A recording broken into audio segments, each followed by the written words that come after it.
nanalo tayo sa Sipar, ililibre ko yung lahat, tig-isang candy lang. Ang yaman mo naman. Candy lang talaga? Student budget lang. Sige na, focus na tayo. Malapit na ang presentation. Malapit na naman tapos ang painting. Ready? Apple, tapos na ba ang script? Konting edit na lang.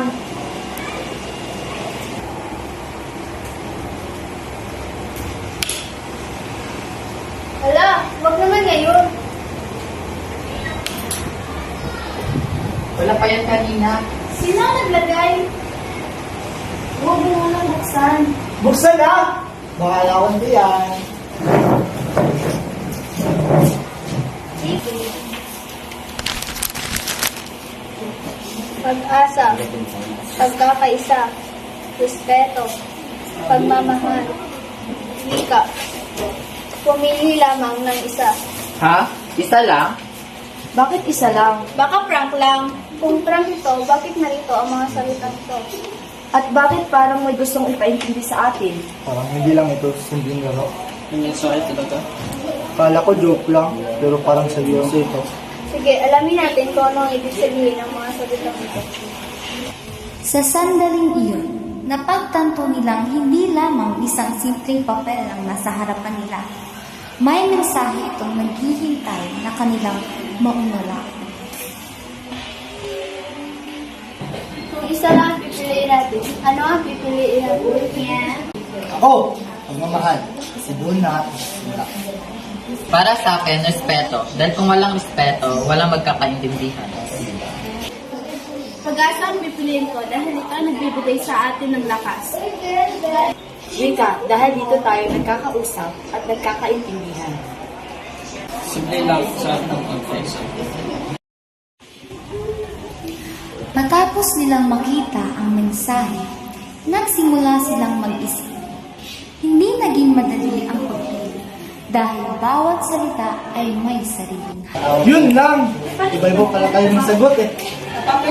Pero lahat ng pinasagot natin, mahalaga. Bakit kailangan kaya pumili ng isa lang?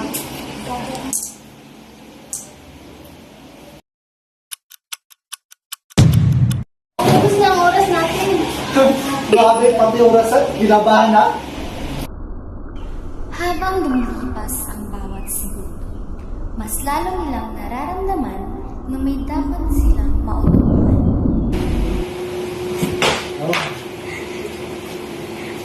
Walang salitang nabubuhay ng mag-isa. Guys!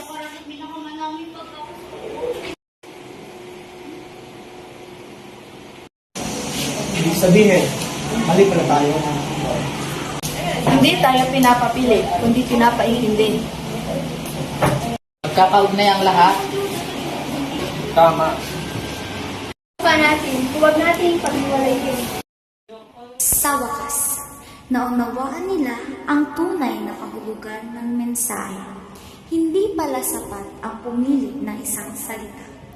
Dahil ang tunay na wika ay nabubuo sa pagmamahal, respeto, pag-asa at pagkakaisa. Ang sining ay nagsasalita. At bawat ikha may kahulugan. Ang mabuting salita nag-uugnay sa puso. Magkaisa tayo.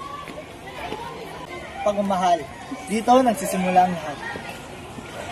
At ito ang nagbubuklod sa ating lahat. Ang bawat salita ay may kahulugan. Ang bawat tao ay may boses. At kapag tayo ay nagkaisa, Ako, ikaw, at ang ating wika. ako, ikaw, ang ating wika. Hindi lamang salita ang ating wika. Ito ay tunay ng puso, pag-asa at gunita. Sa bawat ako at bawat ikaw, isang bansang nagkakaisa ang natatanaw. Sa pagmamahal, ito'y lumayan. Sa respeto, ugnayan ay lumalalim at tumitibay. Sa pag-asa, pangarap ay nagkakaroon ng liwanag. Sa pagkakaisa, bawat tinig ay nagiging lakas. Ang sining ay gulay ng ating damdamin. Ang tunay himig ng ating paninindigan. Bawat likha at bawat salita ay salamin ng ating kultura.